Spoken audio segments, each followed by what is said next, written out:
골로새서 2장 12절에서 15절까지 말씀 우리 함께 봉독하겠습니다. 너희가 세례로 그리스도와 함께 장사한 바 되고 또 죽은 자들 가운데서 그를 일으키신 하나님의 역사를 믿음으로 말미암아 그 안에서 함께 일으키심을 받았느니라. 또 너희의 범죄와 육체의 무할례로 죽었던 너희를 하나님이 그와 함께 살리시고 우리에게 모든 죄를 사하시고 우리를 거스리고 우리를 대적하는 의문에 쓴 증서를 도말하시고 제하여 버리사 십자가에 못 박으시고 정사와 권세를 벗어버려 밝히 드러내시고 십자가로 승리하셨느니라. 아멘. 오늘 이제 십자가에 못 박혀 죽으시고 마지막 완결편입니다. 세 편에 나누어서 완결을 하기 위해 지난주에 좀 길었죠. 1시간 반 동안 꼿꼿이 졸지도 않으시고 앉아 계신 여러분들 보면서 제가 굉장히 감동했습니다. 작년 여름에 강원도의 어떤 마을에서 조카가 외삼촌을 살해한 사건이 있었습니다. 조카가 외삼촌에게 채무 증서를 써주고 돈을 꾸어서 장사를 하다가 망하는 바람에 외삼촌에게 큰 빚을 지게 되었어요. 그런데 그 조카의 아버지가요, 매형이죠. 그러니까 자기 아들 몰래 외삼촌에게 진 빚을 갚아줬습니다. 빚 때문에 전전긍긍하는 아들의 짐을 덜어주기 위함이었어요. 그러나 아버지는 아들이 무책임하고 불성실하게 부모만 의지하는 나약한 사람이 될까봐 아들에게는 그 사실을 비밀로 했습니다. 대신에 아들이 일을 해서 외삼촌에게 빚을 조금씩 갚게 되면 그 돈을 외삼촌이 아버지에게 돌려주는 것을 조건으로 부채를 상환해 주었던 거예요. 그런데 아버지가 갑자기 지병으로 돌아가시게 됐어요. 문제는 거기서부터 발생이 됐습니다. 아버지가 돌아가시자 외삼촌이 조카에게 또 돈을 요구한 것입니다. 아버지가 갚았는데도 불구하고 자신이 조카에게 돈을 빌려줄 때 작성을 했던 채무 증서를 들이밀면서 아버지께 받은 유산으로 자기에게 빌린 돈을 당장 갚으라고 요구를 해온 거예요.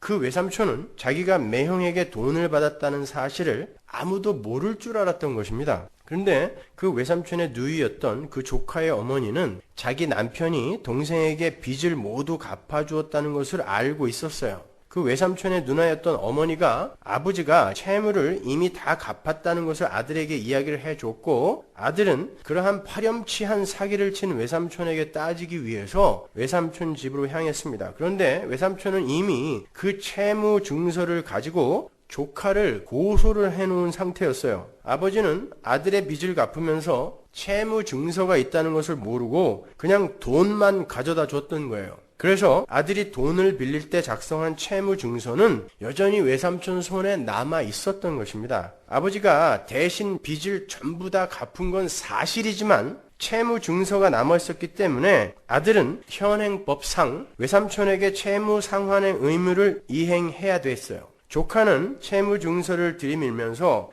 막무가내로 돈을 요구하던 외삼촌을 무려 17군데나 찔러서 살해를 했습니다. 그리고는 그 외삼촌의 시체를 강원도의 어느 산에다가 안매장했다가 그 외삼촌 가족들의 실종 신고로 범행 사실이 들통이 나고 말았어요. 이렇게 빚을 갚았다고 하더라도 채무 증서가 남아있게 되면 또다시 빚을 갚아야 하는 불상사가 일어나게 되는 거예요. 빚을 갚은 후에는 반드시 그 채무 증서를 없애버려야 돼요. 그래야 깨끗해집니다. 오늘 본문에 바로 그 채무 증서가 등장합니다. 14절에 나오는 의문에 쓴 증서가 바로 법적인 효력을 가진 채무 증서라는 의미의 케이로그라폰 토이스 도그마신이라는 단어예요. 그 채무 증서는 바로 우리의 빚이 적혀있는 채무 증서였어요. 내가 무슨 빚을 진 적이 있었나? 이렇게 생각하시는 분 계실 텐데, 그런데 그 채무 증서가 십자가에 못 박혀 도말되었다는 거예요. 따라서 그 누구도 하나님의 심판대 앞에서 우리가 진 빚에 대한 상환 요청, 즉 고소를 할 수 없는 상태가 되었다는 말이에요. 그렇다면 오늘 본문에서의 그 채무 증서는 도대체 무엇을 말하는 것일까? 그리고 그 채무 증서가 존재했다라는 것은 우리가 누군가에게 빚을 졌었다라는 말인데, 도대체 누가 누구에게 어떤 빚을 졌던 것일까요? 그리고 그 빚이 얼마나 큰 빚이기에 예수님의 목숨이 그 빚의 상환 비용으로 지불이 되어야 했던 것일까요? 그리고 그 채무 증서는 어떤 방법으로 도말이 된 거예요? 그러한 질문들로부터 오늘 말씀을 시작해 보도록 하겠습니다. 창세기에 보면 하나님께서 인간을 당신의 형상으로 만드셨다라는 구절이 나오죠. 우리는 하나님의 형상으로 만들어졌습니다. 오직 인간만이 하나님의 형상을 조차 지어졌어요. 인간만. 이 세상 그 어떤 짐승도 그 어떤 피조물도 하나님의 형상을 따라 지어진 것이 없어요. 천사도 마찬가지입니다. 하나님의 형상 아니에요. 인간이 하나님의 형상으로 지어졌다고 하는 말은 오직 인간만이 도덕적으로 책임이 있는 존재라는 것을 의미를 해요. 그래서 인간을 도덕적 피조물이라고 부르기도 하는 것입니다. 도덕이라는 것은 단순히 착하고 예의 바르고 선한 것을 이야기하는 게 아니에요. 강아지가 아무리 주인에게 순종을 하고 의리를 지키고 착하게 똥오줌 여기저기다 잘 가리고 심지어 사지에서 주인을 구출해 내었다고 해도 그 강아지를 도덕적이다라고 이야기하지 않아요. 그렇게 도덕적이라는 것은 단순히 착하고 선하고 바른 것을 지칭하는 것이 아니라 존재라는 것이 어떤 대상과 관계를 맺고 그 관계를 맺은 대상과 더불어 살아가는데 함께 더불어 살아가는 데 필요한 성향과 미덕을 올바로 발휘하는 상태를 도덕적이라고 이야기를 해요. 그런 개념들은 여러분이 잘 알아두셔야 돼요. 그래서 하나님은 당신의 형상으로 지어진 도덕적 피조물인 인간들에게만 당신과의 관계 속에서 그들에게 요구되는 하나님 나라의 성향과 미덕에 관한 지침을 주셨어요. 함께 더불어서 어우러져서 행복하게 살자는 거예요. 그래서 인간들에게만 함께 더불어 살 때 필요한 성향과 미덕에 대한 지침을 줬단 말이에요. 그걸 율법이라고 하는 거예요. 율법은 성문화되어서 인간들에게 주어지기 전에 인간들의 마음속에 양심이라는 것으로 존재하기도 합니다. 로마서 2장에 자세히 나와 있죠. 그러니까 율법이란 하나님의 형상으로 지어진 존재가 하나님과의 관계 속에서 하나님의 형상에 속한 성향과 미덕으로 하나님과 올바른 관계로 살 수 있는 삶의 원리와 규범을 이야기하는 거예요. 그게 인간에게 적용되어도 괜찮아요. 그런 거로 하나님의 형상으로 지어진 존재는 그 율법을 쫓아 살 때 가장 행복할 수 있어요. 신약으로 가면 예수님께서 그 율법을 단 2조항으로 축약을 시켜주죠. 누가복음 10장 25절 보세요. 어떤 율법사가 일어나 예수를 시험하여 가로되 선생님 내가 무엇을 하여야 영생을 얻으리이까? 예수께서 이르시되 율법에 무엇이라 기록되었으며 내가 어떻게 읽느냐? 대답하여 가로되 내 마음을 다하며 목숨을 다하며 힘을 다하며 뜻을 다하며 조금이라도 남기면 안 된다는 거야. 딴 데 나눠주면 안 된다는 거야. 돈, 자식, 명예 이런 거에 나눠주면 안 된다는 거예요. 주 너의 하나님을 사랑하고 또한 네 이웃을 네 몸과 같이 사랑하라 하였나이다. 그러니까 율법을 지킨다는 것, 즉 하나님과의 올바른 관계 속에서 최상의 행복을 누리며 살기 위해 인간이 궁극적으로 도달해야 할 목적지는 하나님을 사랑하고 그분이 사랑하라고 하신 이웃을 사랑하는 거예요. 그럼 율법 지키는 거예요. 그게. 그때 인간은 가장 행복할 수 있어요. 하나님을 자유로운 사랑으로 사랑할 때, 그리고 내 이웃을 자유로운 사랑으로 사랑할 때, 그들이 나에게 뭘 잘해줘서 사랑하는 게 아니라 자유로운 사랑으로 사랑할 수 있을 때, 그때 인간은 가장 행복하도록 지어진 거예요. 그런데 하나님을 사랑하고 이웃을 사랑하는 것은 순종을 바탕으로 격발이 되는 거죠. 왜냐하면 순종하지 않을 때 하나님을 향한 사랑이 있을 수 없잖아요. 사랑한다면 순종을 하겠죠. 말을 들을 거 아닙니까? 순종하지 않을 때 나를 약탈하여 자신들의 배를 채우려고 하는 그런 이웃들을 자유로운 사랑으로 사랑할 수 없잖아요. 그러니까 사랑은 순종을 바탕으로 격발이 되는 거예요. 따라서 사랑으로 축약이 되는 율법 지킴이라는 건 순종이라는 다리를 거치지 않고는 절대 불가능한 거예요. 그래서 여러분을 하나님은 순종하는 자로 지금 만들어가고 계신단 말입니다. 그래서 하나님은 최초의 율법을 선악과를 먹지 말아라 라는 순종의 명령으로 주신 거예요. 그게 최초의 율법이거든요. 선악과 먹지 말아라가 율법이란 말입니다. 그러니까 율법은 곧 순종이에요. 그리고 순종은 사랑에서 비롯되고 사랑을 격발시켜요. 그리고 인간은 하나님께 오롯이 순종할 때 가장 행복할 수 있어요. 여기까지 이해 가시죠? 이렇게 율법은 도덕적 피조물인 인간이 하나님과 이웃과의 관계 속에서 그 관계의 대상과 더불어 살아가는 데에 필요한 성향과 미덕에 관한 것들을 그 내용으로 하고 있는 것을 말해요. 그런데 성경은 타락한 인간이 그 율법을 지켜서 하나님과 이웃과의 관계 속에서 도덕적 존재로 절대 살 수 없다라고 명시하고 있어요. 그러니까 여러분은 도저히 인간을 사랑할 수 없고 하나님을 사랑할 수 없다라는 것입니다. 자, 왜냐하면 타락이라는 것 자체가 곧 불순종이고, 불순종은 율법의 반대편에서 율법을 부정하는 것이기 때문에 그래요. 로마서 3장 19절 보세요. 우리가 알거니와 무릇 율법이 말하는 바는 율법 아래 있는 자들에게 말하는 것이니 이는 모든 입을 막고 온 세상으로 하나님의 심판 아래 있게 하려 함이니라. 심판에서 건지려고 율법을 준 게 아니라 심판 아래 있게 하려고 율법을 줬대요. 20절. 그러므로 율법의 행위로 그의 앞에 의롭다 하심을 얻을 육체가 없나니, nobody. 없나니 율법으로는 죄를 깨달음이니라. 율법으로는 죄를 깨닫는 것 이외에 다른 것을 할 수 없다라는 걸 우리가요. 그러니까 타락한 상태에서 인간들에게 주어진 율법은 그것을 받은 자들이 그것을 잘 지켜내어서 행복에 도달하도록 주어진 게 아니라 죄인들의 무력함을 폭로하기 위해 주어진 거예요. 원래 하나님께 순종하도록 지어진 인간이 오히려 자기들에게 하나님을 순종시키려 했던 사건, 그게 선악과 사건이잖아요. 그 선악과 사건이, 그리고 그 선악과 사건의 확장의 선상에서 진행되어지고 있는 이 역사가 얼마나 불행하고 치욕스럽고 집요하며 더러운지를 율법을 던져줌으로 해서 깨닫게 해주는 거예요. 우리는 율법을 알지만 율법을 모르는 세상 사람들은 양심이라는 것에 의해서 이 세상이 얼마나 더러운지를 그들은 알아요. 그게 율법의 역할인 것입니다. 그러니까 율법과 양심이라는 건 우리를 개발시키고 정화시키고 성숙시키기 위해 우리에게 주어진 게 아니라 너희들이 얼마나 더러운 존재인지를 확인하라고 주신 거예요. 그러니까 사람들한테 양심 좀 있어라 이 도둑놈아 이렇게 이야기하시면 안 돼요. 그 양심 가지고 뭐 하라고 줬다고요? 너희들이 얼마나 죄인인지를 깨달으라고 줬다니까요. 그 양심 가지고 깨끗이 살라고 준 게 아니라 못 산다 말입니다. 그러니까 율법은 완전한 하나님 나라 백성들에게는 가장 행복하게 도덕적으로 순결하게 살아낼 수 있는 훌륭한 원리이지만 그것을 지킬 능력을 상실한 죄인들에게는 저주의 올무가 되는 거예요. 여러분들이 구원받았다고 하지만 아직 여러분은 율법 아래에 있는 그 육신을 따라 더 많은 삶을 살잖아요. 그러니까 함부로 여러분이 율법을 지킬 수 있다, 나는 사랑할 수 있다 이렇게 이야기하시면 안 돼요. 여러분 못합니다 아직까지. 자, 그렇게 살도록 지어진 자들이, 그리고 그렇게 살아야 가장 행복하도록 지어진 자들이 그것과 정반대로 살고 있음을 고발하는 채무 증서, 그것이 바로 율법인 거예요. 채무 증서가 뭔지 아시겠어요?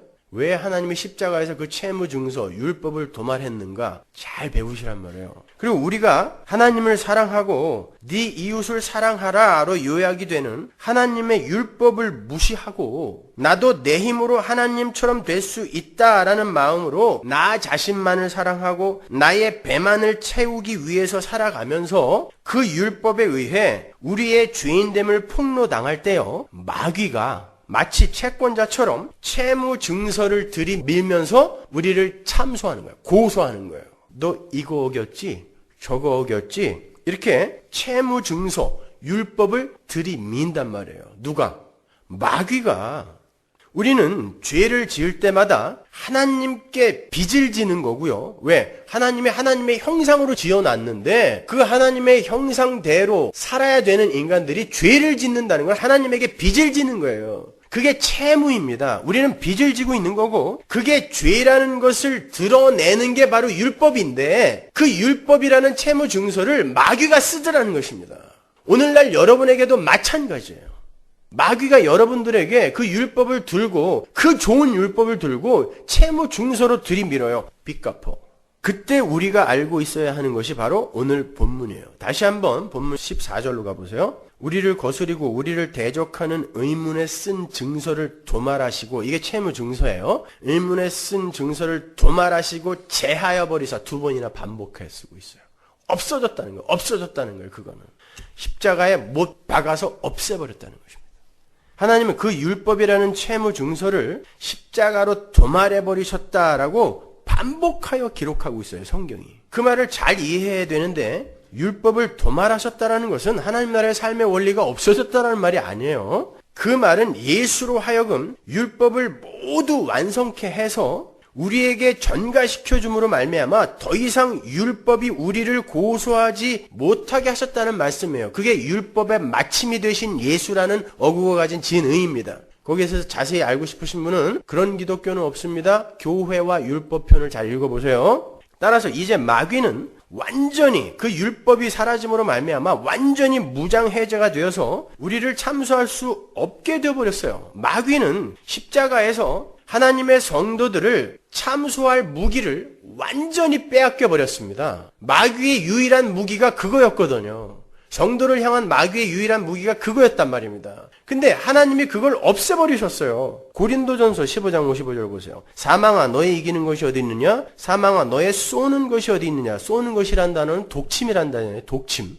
사망에 쏘는 것, 사망의 독침은 죄요. 죄의 권능은 율법이라. 마귀는 인간을 참소하고 사망으로 끌고 갈 수 있는 자신의 유일한 무기였던 채무 증서를 하나님께 빼앗겨 버렸어요. 그래서 그 채무 증서를 가지고 죄를 입증하여 성도를 사망이라는 독침으로 쏘려 했던 마귀의 그 모든 괴계가 십자가에서 완전하게 무력화되어 버린 거예요. 우리 아버지가 빚을 모두 청산해 버리시고 채무 증서까지 빼앗아서 전부 십자가로 불태워 버리셨어요. 서두에 말씀드린 그 아버지는 그 채무 증서를 잊어버린 것입니다. 그래서 율법은 우리에 대해서 죽었고 우리 또한 율법에 대하여 죽었어요. 거기에 대해서 한 장 전체를 할애하여 설명하는 게 로마서 7장이에요. 예를 들어서 아주 자세하게 설명해 주죠. 이제 나쁜 외삼촌이 아무리 돈을 요구해도 채무 증서가 없기 때문에 우리가 지불할 의무가 없어져 버린 거예요. 자유하시란 말입니다.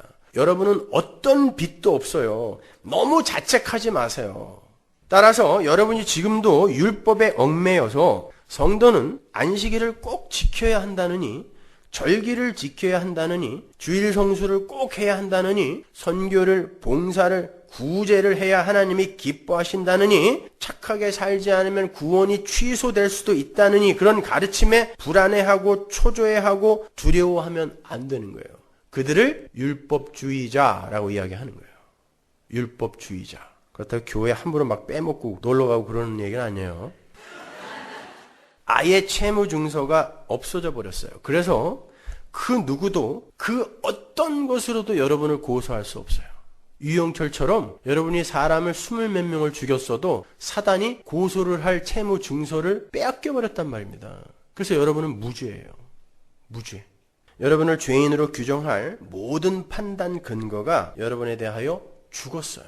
법이 없어졌어요. 상습적으로 교통 위반을 하던 사람에게 교통법규가 모두 없어졌다고 생각해 보세요.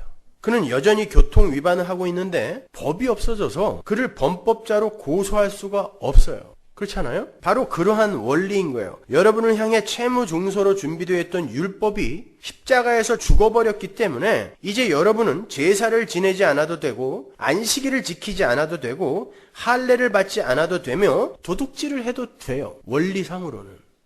잘 이해하셔야 됩니다. 저는 지금 방종을 조장하는 게 아니에요. 우리에게 주어진 십자가의 해방이, 그 자유가 얼마나 엄청난 것인지를 설명하고 있는 거예요. 여러분을 참수할 법이 모두 사라져버렸기 때문에 여러분이 그 어떤 파렴치한 죄를 범한다 할지라도 여러분은 하나님의 심판대 앞에서 기소가 되지 않아요. 그런 의미에서 알미니안주의는 큰 오류를 범하고 있는 것입니다. 그래서 어거스틴이 사랑하라 그리고 네 멋대로 살아라 라고 이야기한 거예요. 멋있죠? 그 사랑하라는 빼놓고 네 멋대로 살아라 요거만 갖고 또 그래 멋대로 살자. 어거스틴이 그랬는데 그러시면 안 돼요. 이 말은 복음 안에서 우리 성도들이 어떤 자유를 얻게 되었는지를 잘 나타내 주는 말이에요. 그러나 아울러 그렇게 자유롭게 된 자들이 반드시 도달해야 하며 도달하게 될 사랑과 순종이라는 목적지를 함께 제시해 주고 있는 거예요. 네 멋대로 살아라. 근데 네 멋대로 살았더니 사랑을 하게 되더라. 이리로 가라는 거예요. 근데 마귀가 서두에 말씀드린 그 나쁜 외삼촌처럼 여전히 자기가 채무 증서를 쥐고 있는 것처럼 우리 성도들을 속이는 거예요. 거짓말을 해도 채무증서가 날라오고 화를 내도 채무증서가 날라와요. 부부싸움을 해도 채무증서가 날라오고 자식들에게 짜증을 내도 채무증서가 날라와요. 마귀는 채무증서를 죄책감이라는 그럴싸한 가면을 씌워서 우리에게 들이밀어요. 그런데 성도라고 하는 사람들이 그때마다 불안에 떨고 그때마다 두려움에 떨면서 혹시 하나님이 벌을 내리셔서 내 구원을 취소해 버리시는 건 아닐까? 혹시 난 가짜 아닌가? 이렇게 불안해하고 두려워한단 말입니다. 혹자들이 그러한 불안함과 죄책감을 가리켜서 참 기특하고 양심적인 것이라고 부추기기도 하는데 아니에요, 여러분. 그 자체가 예수 그리스도의 십자가를 부정하는 행위인 것입니다. 잘 알아들으세요. 여전히 많은 이들이 그런 경우에 그래도 일말의 양심이 있지 내가 그런 죄를 지어놓고도 아무렇지도 않게 뻔뻔스럽게 있으면 되겠어? 두려운 척이라도 해야지. 이런 마음을 갖고 있어요. 누가 아무렇지도 않게 있으래요? 아무렇지도 않게 있을 수가 없어요. 그러나 그걸 죄책감으로 가져가시면 안 돼요. 그걸 율법주의라 그래요. 예수님께서 율법주의자들에게 뭐라 그랬죠? 뱀들아, 독사의 새끼들아 라고 이야기했단 말입니다. 율법주의자들에게. 그들이 무슨 죄를 지어서 대단한 죄를 지어서 거짓말을 하고 간음을 하고 살인을 하고 그래서 뱀들아 독사의 자식들아라고 이야기한 게 아니라 율법을 지켜야 된다고 그렇게 열심히 깨끗하게 살았더니 이 뱀들아 독사의 새끼들아라고 이야기했다니까요. 오히려 간음한 여자 살인자들은 내 친구들아 이리로 와라라고 이야기했어요. 율법을 지키겠다고 깨끗하게 착하게 열심히 산 사람들에게는 뱀들아 독사의 새끼들아라고 이야기를 해놓고 진짜 살인을 저지르고 진짜 간음을 한 여자는 내 친구들아 이리 와 나와 함께 먹자라고 이야기했단 말입니다. 잘 분별하셔야 돼요. 복음이 뭔지 이 시대는 너무 불명확하게 가르쳐주고 있기 때문에 사람들이 이렇게 살아야 되는지 저렇게 살아야 되는지 뭐가 복음인지를 확실히 정의하지도 못하고 이렇게 살고 있는 거예요. 그래서 요한 사도가 그의 서신서에서 두려움에는 형벌이 있다라고까지 이야기를 한 거예요. 죄책감 갖지 말라는 거예요. 두려워하지 말라라는 거예요, 여러분. 뻔뻔스러워지라는 거예요, 하나님의 은혜 앞에서. 갈라디아서 2장 21절 보세요. 내가 하나님의 은혜를 패하지 아니하노니 만일 의롭게 되는 것이 율법으로 말미암으면 그리스도께서 헛되이 죽으셨느니라. 너희들이 착하게 사는 것으로 천국 간다면 예수는 헛되이 죽은 거다라고 이야기하는 거예요. 우리가 자꾸 우리의 실수나 넘어짐으로 불안해하고 죄책감에 시달리고 두려워하는 것은 예수 그리스도의 죽음을 헛되게 하는 거예요. 예수 그리스도는 우리를 율법에서 해방시키기 위해 채무증서를 도말하시기 위해 십자가에 못 박히신 거예요. 더 뻔뻔스러워지세요. 예수님을 3번씩이나 저주하고 부인한 베드로가 나중에 슬금슬금 기어와서 제가 주님 얼마나 사랑하는지 아시잖아요. 이렇게 되셔야 돼요, 여러분요. 야, 정말 남자답게 목매달아 죽지. 그러면 유다예요. 내 죄는 내가 책임진다? 나 목매달아 죽을 거야. 그럼 유다 되는 거예요. 죄를 져놓고 슬금슬금 기어와서 하나님 내가 얼마나 사랑하는지 아시잖아요. 요 뻔뻔스러운 요 놈이 성도인 거예요. 그게 은혜 안에서 사는 삶인 것입니다. 그러면 죄책감도 갖지 말라는 말인가? 반성도 하지 말라는 말인가? 아니요. 그렇게 우리가 실수를 하고 넘어지고 죄를 지을 때마다 우리의 실체를 인정하세요. 맞아. 이래서 예수가 내려와서 죽을 수밖에 없었던 거야 라고 내 실체를 인정하세요. 그걸 올바른 반성이라 그러는 거예요, 여러분. 내가 왜 또 이런 일을 저질렀지? 이게 반성 아닙니다. 그게 반성이 아니라 나는 정말 하나님의 은혜가 아니면 인간답게 산다는 것이 도저히 불가능한 자구나 라는 것을 인정하는 게 반성이에요. 그래서 나에 대한 신뢰를 자꾸 내려놓고 내 안에 살고 계신다고 하는 그 예수가 밖으로 나오게 해달라고 기도하며 그렇게 하나님 앞에 부르짖는 것, 그것을 반성이라고 하는 것입니다. 그때마다 우리가 그래서 제게는 예수님의 은혜가 필요합니다 하고 십자가를 붙들게 되면 그 십자가 복음이 우리를 바꿔가는 거예요. 그 십자가 복음이 우리를 바꿔가는 거지. 내가 이렇게 살아서는 안 되지. 다음부터는 더 열심히 해볼 거야. 내일은 우리 남편한테 절대 잔소리 안 할 거야. 그 다음날 더 난리예요. 그러잖아요. 내가 나를 고치려고 하면요 절대로 안 바뀌어요. 거기에서 나를 인정하고 복음을 꼭 붙들어 보세요. 살아서 운동력이 있는 건 말씀밖에 없어요. 내 결심은 살아서 운동력이 있지 않다니까요. 내 의지는 살아서 운동력이 있지 않아요. 말씀만 살아서 운동력이 있어요. 그래서 그때마다 복음을 꼭 붙드는 거예요. 하나님, 나는 할 수 없으니까 하나님이 해주세요.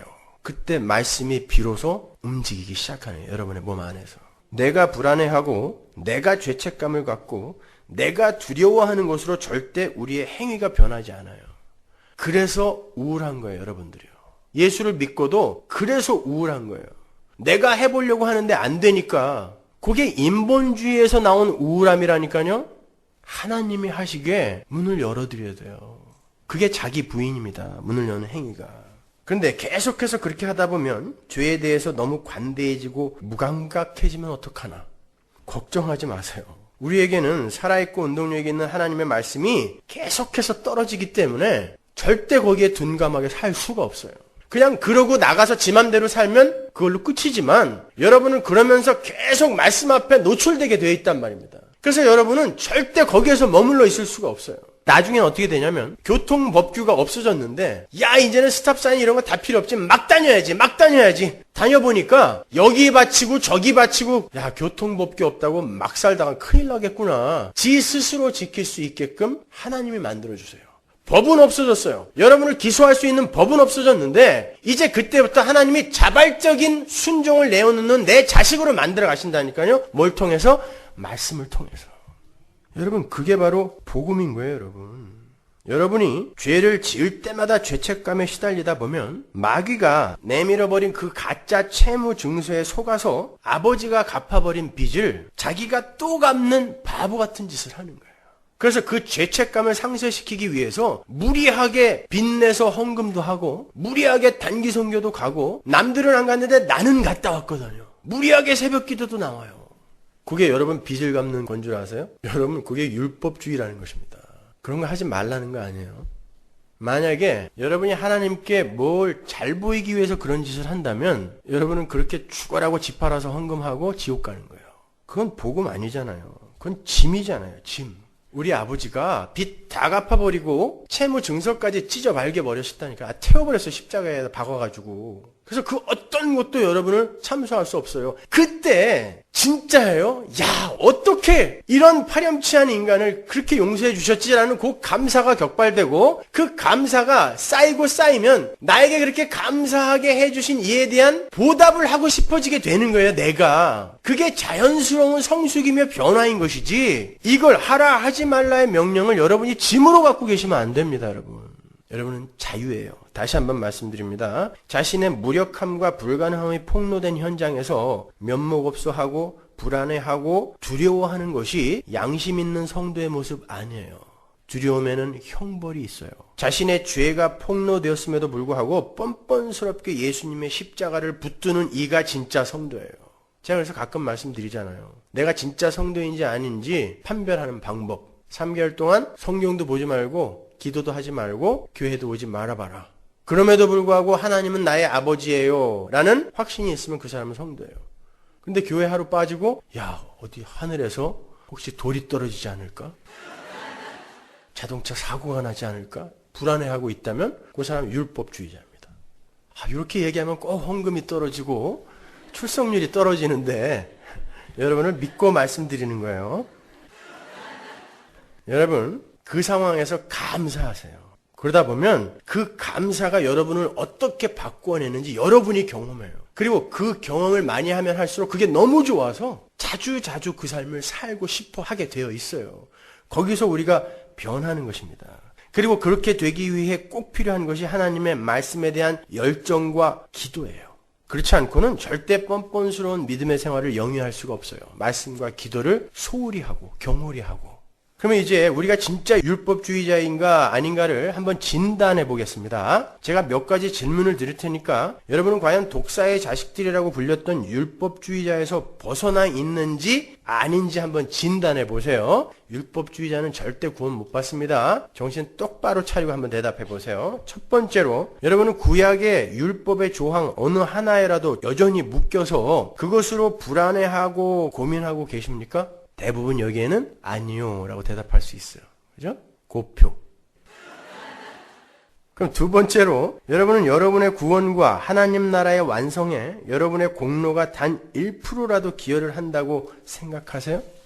너무 많이 들었기 때문에 그것도 X. 세 번째, 우리의 구원과 하나님 나라의 완성에 우리의 공로가 단 1%라도 기여를 할 수 없다면 지금 나에게 이루어진 모든 것이 하나님의 은혜에서 비롯된 것이라는 말인데, 여러분이 생각하시기에 나는 아무개보다도 이런 면에 있어서 조금 나아라고 생각해 본 적이 한 번도 없습니까?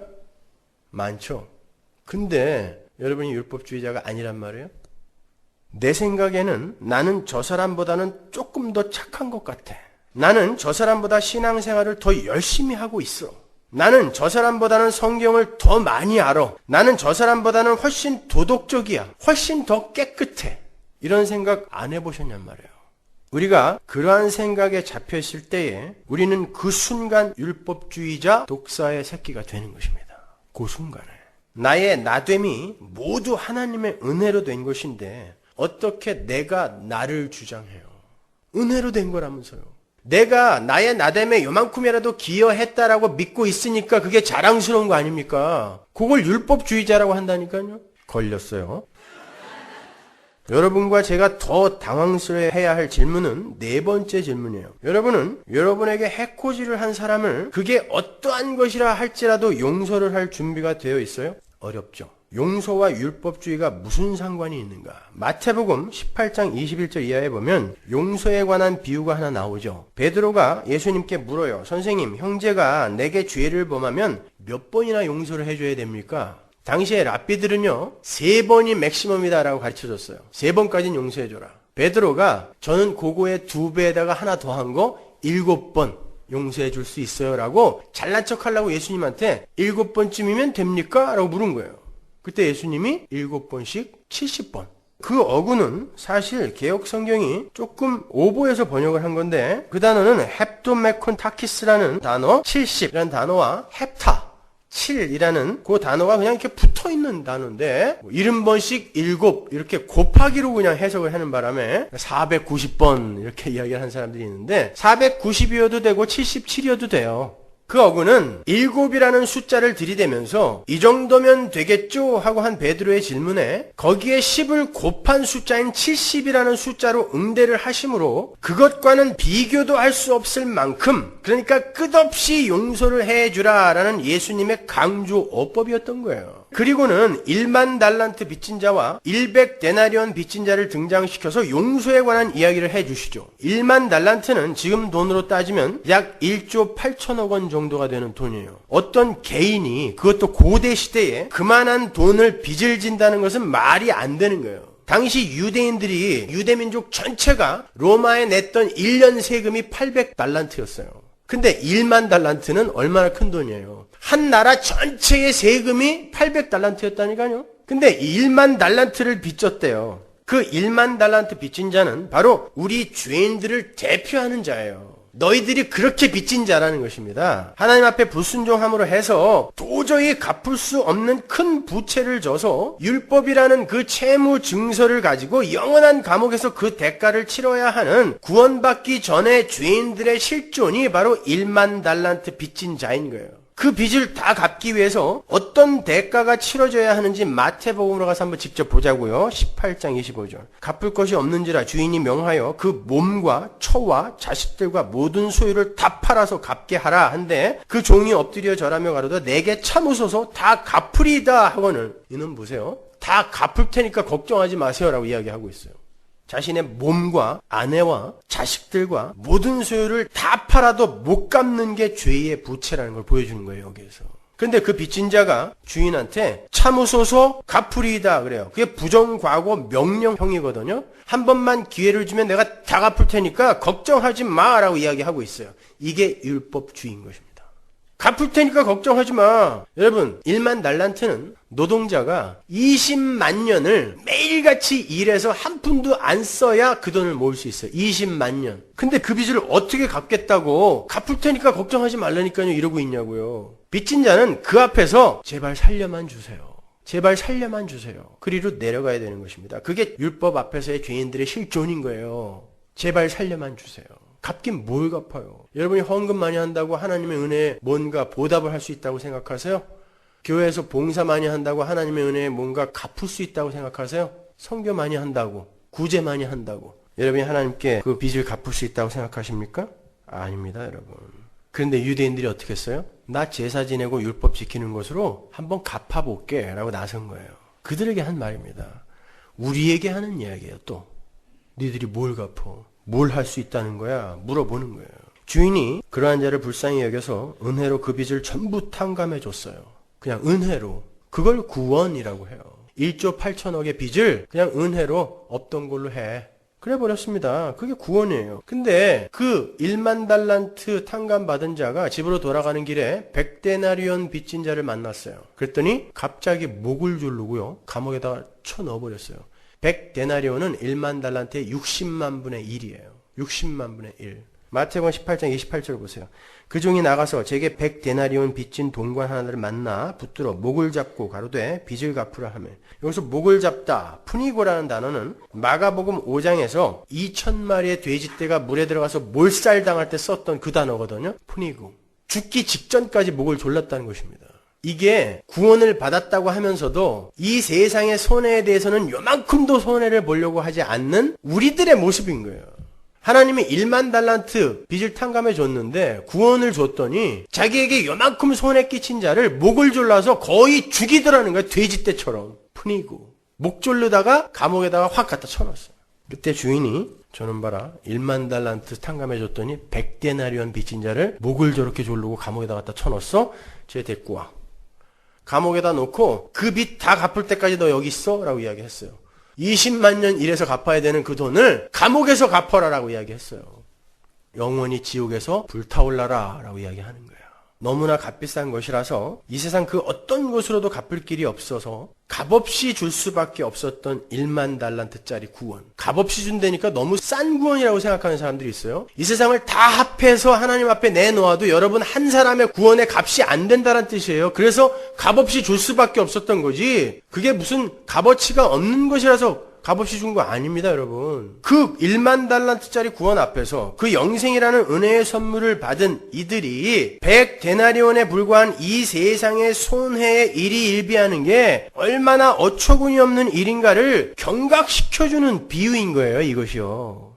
너희들이 정말 구원의 가치를 알고 있느냐? 그리고 그것이 전적인 은혜로 거저 주었다는 것을 정말 아느냐라는 물음인 거예요. 만일 알고 있다면 그 1조 8천억짜리 은혜 앞에서 왜 2천원짜리 손해를 그렇게 분해야 하느냐라고 묻는 거예요.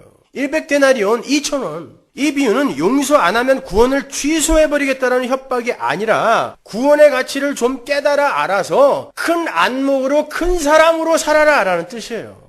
여러분, 우리는 율법으로 구원받은 자들이 아니라 십자가의 은혜로 구원받은 자들이에요. 우리가 받은 은혜는 하나님께 다시 갚을 길이 없는 너무나 엄청난 거예요. 그런데 그러한 채무 변제를 받은 우리가 고작 100데나리온을 손해보았다고 해서 악착같이 자기의 권리와 유익을 챙기려고 한다면 정말 우리가 하나님의 은혜를 올바로 이해한 사람들이 맞습니까? 그리고 이 세상 전체의 힘과 가치를 다 합해도 100데나리온이에요. 2천원이란 뜻이거든요. 돈 좀 벌었다고 1조 8천억짜리 구원 앞에서 마치 그 2천원짜리 가치, 이 세상의 힘이 1조 8천억짜리 구원보다 더 큰 것인 양 교만을 떨고 너스레를 떨다면 그게 어찌 구원받은 자가 맞겠느냐라는 말인 거예요. 그러잖아요. 돈 100만 불만 벌어도 어깨에 힘들어 가잖아요. 근데 1조 8천억짜리 구원이 있다고 누가 자랑하는 사람 보셨어요? 100만 불보다 못한 구원이죠. 그죠? 예수님은 지금 구원을 1만 달란트로 이 세상 모든 가치들을 100데나리온으로 비유하고 계신 거예요. 그 1조 8천억짜리 구원을 내가 받았다라는, 은혜로 받았다라는 것을 정말 확실히 아는 이들은 이 세상 왕, 분봉왕, 총독 이런 거 아무렇지도 않게 여길 수 있어요. 실제로 사도행전에서 사도 바울이 꽁꽁 묶인 채로 아그리빠하고 베스토에게 뭐라 그래요? 왕하고 총독이었잖아요. 너희들이 나처럼 됐으면 좋겠다. 아니 꽁꽁 묶인 죄수가 왕한테 당신이 나처럼 됐으면 좋겠다라고 이야기를 하고 있어요. 니들이 가진 왕의 자리는 2천원짜리거든. 내가 갖고 있는 구원은 1조 8천억, 1만 달란트짜리야. 난 절대 안 받고 그렇기 때문에 니들이 나처럼 될 수 있으면 좋겠어. 나는 그 자리로 안 갈 거거든. 니들이 나처럼 됐으면 좋겠어. 이렇게 이야기할 수 있었던 것입니다. 여러분에게 그러한 확신이 있냔 말이에요, 여러분. 그렇다면 누군가가 사기를 쳐서 내 모든 소유를 전부 다 뺏어갔어요. 그래봐야 얼마예요? 2천원. 그래서 크게 한번 사기를 당해갖고 그냥 쫄딱 망한 적이 있었는데 정말 잡아 죽이고 싶더라고요. 근데 하나님의 말씀 속에서 그건 2,000원인데 그런 확신이 마음속에 오니까 편안해지더라고요. 괜찮아요. 그까짓 거. 하나님이 줄 마음 있으면 또 줄 거예요.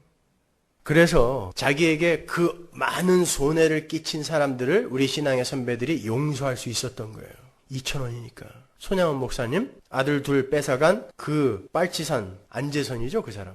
용서하고 양아들 삼아서 공부까지 다 시켜준 거예요. 내 아들 둘 천국 갔어요. 내가 그 아들 둘로 말미암아 이 세상에서 얻을 만한 그 기쁨과 행복은 2,000원인 걸 알았기 때문에 자기의 구원 앞에서 그 2,000원을 아무것도 아닌 것처럼 여길 수 있었던 거예요. 그래서 10가지 감사를 한 것입니다. 아들 둘의 장례식장에서. 고종원이라는 사람 아시죠? 유영철이가 그분의 4대 독자 아들 찔러 죽이고요. 아내 찔러 죽이고 팔순 어머니 찔러 죽였습니다. 일하러 나갔다 들어왔더니 와이프 죽어 있고 엄마 죽어 있고 4대 독자 아들 죽어 있어요. 그래요. 백보양보해서 엄마하고 아내는 마음에서 좀 멀리 떨어져 있다고 생각해보자고. 4대 독자 아들이 어떤 놈한테 난자당해서 죽어 있어요, 내 앞에. 거기서 자살하려고 그랬대요, 그분이요. 그러다가 예수를 믿게 되었고 지금은 유영철을 사형시키면 안 된다고 탄원서를 들고 돌아다니면서 유영철을 살려만 두라고 그렇게 운동을 하고 있어요. 예수를 제대로 만난 것입니다, 여러분. 그리고 유영철 가족들을 돌봐주고 있어요. 자기 4대 독자 죽인 그놈 가족을 2,000원이니까 그런 거예요. 2,000원. 아울러 하나님은 우리에게 손해를 끼치게 하고 우리를 해롭게 하며 우리를 괴롭히는 사람들을 사용해서 하나님의 일을 이루어 가시기도 한다는 것 잊지 마세요. 요셉이 형들을 어떻게 용서했습니까? 자기를 죽인 거예요, 그거는요. 죽인 거예요. 근데 자기 형들을 어떻게 용서할 수 있어요? 요셉이 나중에 알았어요. 하나님의 뜻을 이루기 위해 하나님이 그렇게 할 수밖에 없었다는 것을 알았어요. 창세기 마지막 장에서 요셉이 그러잖아요. 하나님이 나 판 거라고. 당신들이 판 거 아니라 하나님이 판 거라고. 여러분 보세요. 하나님이 아브라함에게 약속하셨어요. 네 후손들을 애굽에 들여보내서 430년 동안 거기에서 종살이하게 한 다음에 다시 출애굽시킬 것이다라고 아브라함에게 먼저 약속했기 때문에 누군가가 거기에 들어가서 애굽의 총리가 돼야 된단 말입니다. 근데 달랑 70명밖에 안 되는 유랑 부족이에요. 그죠? 애굽으로 70명 들어갔으니까 70명밖에 안 되는 그 유랑 부족의 아들이 당시 세계의 패권을 쥐고 있던 애굽의 총리가 될 수 있는 확률이 얼마예요? 제로예요. 그러니까 하나님이 형들을 통해서 요셉을 애굽으로 들여보낼 수밖에 없었던 거예요.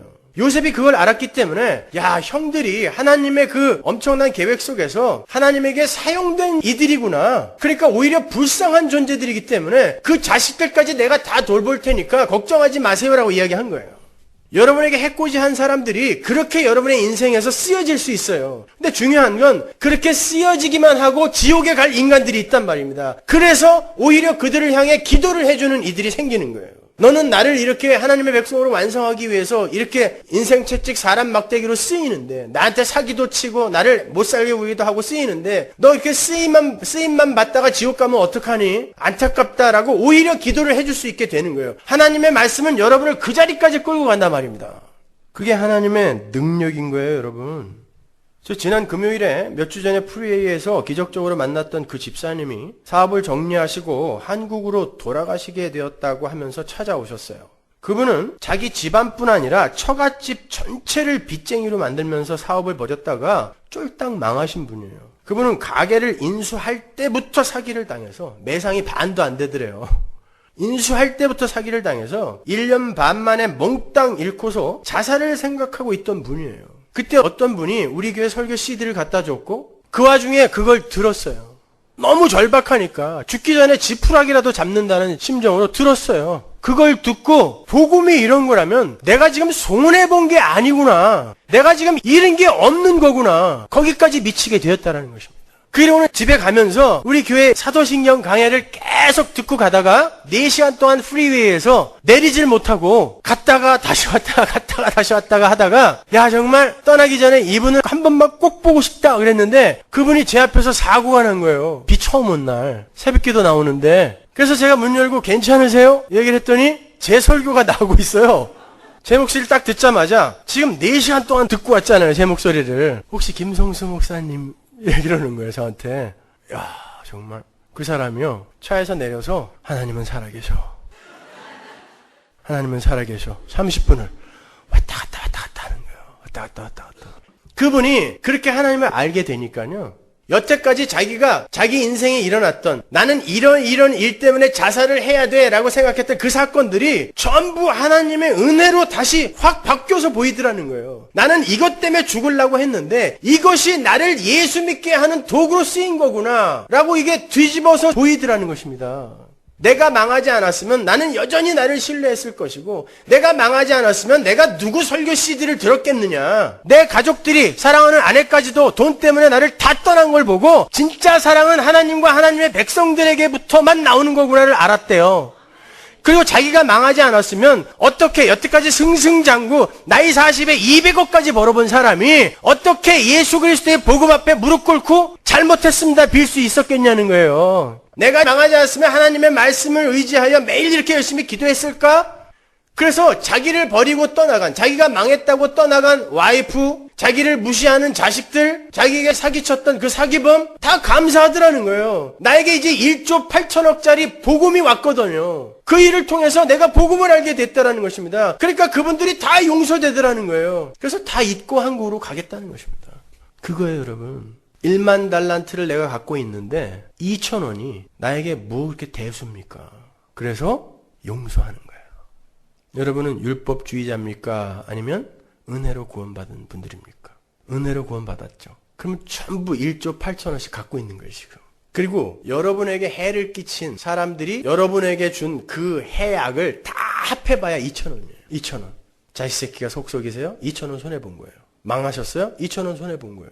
누가 여러분을 모함하고 험담합니까? 2,000원 손해본 거예요. 내 명예가 떨어졌어? 2,000원 손해본 거예요. 그까짓 거 용서해 주세요. 뭘 그렇게 마음에 두고 있습니까, 여러분? 오히려 긍휼한 마음으로 그 사람들을 위해서 기도해 주세요.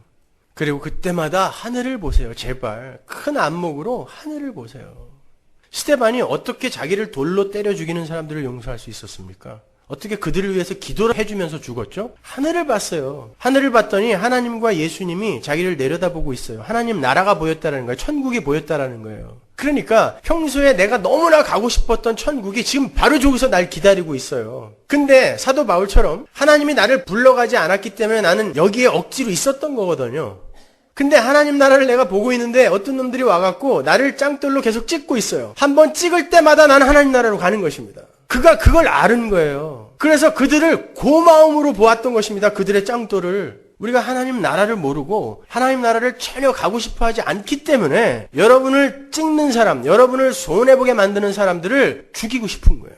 그들이 나를 해체하게 놔두세요, 여러분. 그리고 그때마다 하늘을 보세요. 아유, 빨리 가자. 오늘이라도 부르시면 얼른 가자. 그리로 가세요. 예수 믿는다고 하면서도 전혀 하나님도 모르고 하나님 나라도 모르니까 그냥 이 땅에서 오래 사는 게 복인 줄 알고 부자로 사는 게 복인 줄 알고 그런 거 아닙니까, 여러분? 여러분, 정확히 말하면 성도는 손해를 볼 수가 없어요. 모든 것이 전부 합력하여 우리의 선에 기여하는 것이기 때문에 로마서에 나오잖아요. 우리에게 손해를 끼칠 수 있는 사람은 없어요. 우리가 여전히 이 세상의 가치관과 세계관으로 그러한 사건들과 사람들을 바라보기 때문에 손해라고 오해하며 살 뿐이에요. 이 세상에서 우리에게 주어진 모든 것이 다 우리의 거룩을 위해 필요한 어떤 것들이거든요. 잠시 주어진 어떤 것인데 그걸 내 거라고 자꾸 생각하니까 내가 손해봤다고 생각하는 거예요. 아니에요. 그걸 주면서 그걸 도구로 써서 우리를 거룩하게 만들어갈 수도 있고 그걸 뺏어가면서 거룩하게 만들 수 있어요. 그러니까 어떤 것도 손해가 아니에요. 성도는 손해를 볼 수가 없어요. 그러니까 일단 손해봤다라는 그 오해부터 지우세요. 여러분은 절대 손해볼 수가 없어요. 모든 게 합력하여 선을 이룬다니까요. 근데 누가 누구를 용서해요? 내가 손해본 게 없는데 내 인격에 해를 가했어요? 뭔 인격? 난 십자가에 못 박혀 죽었다면서요. 안 죽은 거죠. 거짓말하는 거예요. 그러니까 시퍼렇게 살아서 용서를 못하는 것입니다. 2,000원 내놔 그러고 목 졸르는 거예요. 2,000원 내놔. 여러분, 우리는 십자가의 은혜로 이미 용서받았지만 지금도 현재형으로 계속 용서받고 있어요. 그게 구원의 과거 시제, 현재 시제 아닙니까? 그렇죠? 만약에 하나님이 지금 이 인생 속에서 어느 순간 여러분에게 내릴 용서를 딱 멈췄다고 생각해 보세요. 거기서 끝나는 것입니다. 지금까지 살아오면서 여러분이 여러분의 인생에서 만난 모든 사람을 다 떠올려 보세요. 그 사람들을 전부 불러서 여기서 줄을 쫙 세워놨어요. 그 중에 여러분을 용서 못한 사람이 있을까요? 없을까요? 있습니다. 여러분이 잊고 살아서 그래요. 있어요. 그 사람들이 죽을 때까지 여러분을 용서 못한다고 생각해 보세요. 찝찝하죠. 끔찍합니다. 그러니까 여러분 먼저 용서해 주란 말이에요. 하나님이 여러분 용서 안 해주면 큰일 나는 거예요. 근데 그분이 1조 8천억짜리 용서를 여러분에게 줬어요. 근데 왜 2천원짜리 용서를 못한단 말입니까, 여러분? 그걸 하나님보다 더 큰 가치로 생각하고 있기 때문에 그 구원 앞에서 여러분이 용서를 못하는 거 아니에요, 여러분? 용서하셔야 돼요. 제가 아는 장로님 이야기로 오늘 설교를 마치죠. 제가 아는 장로님이 결혼할 때부터 자기가 너무 가난했기 때문에 처갓집 식구들한테 홀대를 받았던 사람이에요. 근데 와이프도 계속 남편을 무시하고 아이들까지도 엄마가 남편을 무시하니까 아이들도 아빠를 무시하는 거예요. 걸핏하면 밥을 많이 먹는다고 또 뭐라 그러고 잠 많이 잔다고 또 뭐라 그러고 텔레비를 봐도 뭐라 그러고 그리고 자기 친가 식구들, 시댁 식구들은 완전히 개 취급도 안 하는 거예요. 설상가상으로 어느 날 사업이 쫄딱 망했어요. 와이프의 구박이 더 심해졌어요. 어느 날 너무 힘이 들어서 소주를 한 잔 먹고 있는데 와이프가 들어오면서 뒤통수를 한 대 딱 치더래요. 술이 넘어가냐? 그때 이 장로님이 옆에 있던 칼을 집어들고 20년간 쌓았던 한을 풀어버렸어요. 찔렀습니다. 와이프가 눈앞에서 죽었어요. 피를 철철 흘리고 있는데 옆집에서 신고를 해갖고 경찰차가 이미 밖을 쫙 포위를 했더래요. 너무너무 두렵고 너무너무 괴로워서 이걸 어떻게 해야 되나 그러고 있는데 어떤 여자 목소리가 들리더래요. 야, 이 웬수야. 어떻게 넌 그 상황에서 잠을 10시간씩 자냐. 와이프가 깨우는 거예요. 꿈이었어요. 근데 그 와이프가 얼마나 고맙고 감사하던지 살아있어 준 게, 여러분 꿈속에서 그런 경험 한번 안 해보셨어요? 이거 큰일 났네 이거. 야, 이거 꿈이었으면 좋겠다. 심지어 꿈속에서 야, 이거 꿈이었으면 좋겠다. 근데 진짜 꿈이었을 때 아휴, 꿈이었구나. 그럴 때 없으세요? 여러분이 누구에게 복수를 하기 시작하잖아요. 여러분이 바로 그 상황으로 치닫는 거예요. 사람은 미워하면서 닮는다 그러죠. 며느리들이 시어머니 막 욕하면서 그 시어머니랑 똑같이 되어가는 거 못 보세요? 미움은 자기가 미워하는 그 대상, 그 사람이 갖고 있는 그 더러움을 나에게로 계속 끌어오는 거예요. 나를 자해하는 거예요, 여러분. 인간이 누구를 미워할 때, 용서하지 못할 때 바로 그 대상이 갖고 있는 그것으로 나를 공격하고 있는 것입니다. 그걸 미움이라 그래요. 그래서 누군가를 미워하면 그 사람을 그대로 닮게 되는 거예요. 내가 나를 공격하는 것입니다. 그거는요. 왜 그 사람에게 묶여 있어요? 놔주세요. 좋은 사람 마음에 두고 사는 것도 그것도 3일이면은 실증이 나는데 왜 원수를 끝까지 내 마음속에 집어넣고 살아요? 놔주세요. 그건요. 인간은요. 내 안에 있는 죄와 더러움을 숨기고 싶어 해요. 그래서 그걸 숨기는 방법으로 뭘 택하냐면 나와 가장 비슷한 죄와 어두움을 갖고 있는 이를 택해서 그를 공격하는 것으로 거기에 내 안에 있는 내가 감추고 싶고 공격하여 죽여버리고 싶은 이 죄가 거기에 있거든요. 그래서 그걸 미워하고 공격하는 것으로 내 안의 것을 감추려고 한다고요. 여러분이 지금 누구를 죽도록 미워하고 있다는 건 바로 여러분이 그 모습이라는 것과 100% 똑같은 말이에요. 100%. 그게 프로젝션이라는 것입니다. 용서하세요. 우리 아버지가, 하나님 아버지가 얼마나 가슴 아파하시겠습니까? 부모가 제일 힘들고 가슴 아플 때가 언제인 줄 아세요? 자기 새끼들이 서로 싸우고 얼굴 안 보고 서로 욕하고 그러면서 살 때. 아무리 용돈 많이 줘도 아무리 맛있는 거 많이 사줘도요. 그 엄마는 독약을 씹는 것처럼 눈물로 그거 삼켜요. 여러분은 엄마 가슴에 아버지 가슴에 도끼로 쩍쩍 찍고 있는 거예요. 여러분이 아버지 엄마 죽이고 있는 거예요. 마찬가지로 하나님이 가장 마음 아파하실 게 뭘 것 같아요? 여러분 자식 대학 떨어진 거 관심도 없어요. 여러분 사업 망한 거 관심도 없어요. 병 걸린 거 하나님 관심도 없어요. 내 새끼들이 사랑하라고 만들어준 공동체 속에서 서로 시기하고 질투하고 험담하고 싸울 때 우리 하나님이 제일 슬퍼하세요. 용서하세요. 섬기시고 사랑하십시오. 여러분은 은혜로 구원받았잖아요. 100% 은혜로. 그런데 2,000원짜리 때문에 용서를 못하고 있어요? 안 된단 말입니다. 그러면 여러분 율법주의자예요. 율법주의자는 뭐다? 뱀이요 독사의 새끼인 거예요. 그들은 절대 천국 볼 수 없어요. 용서하십시오, 여러분. 오늘 용서하셔야 돼요. 왜? 내일이면 설교 잊어버릴 거니까. 오늘 화해하세요. 아셨죠? 여러분은 은혜로 구원받은 분들이에요. 율법으로 돌아가지 마십시오. 기도하겠습니다.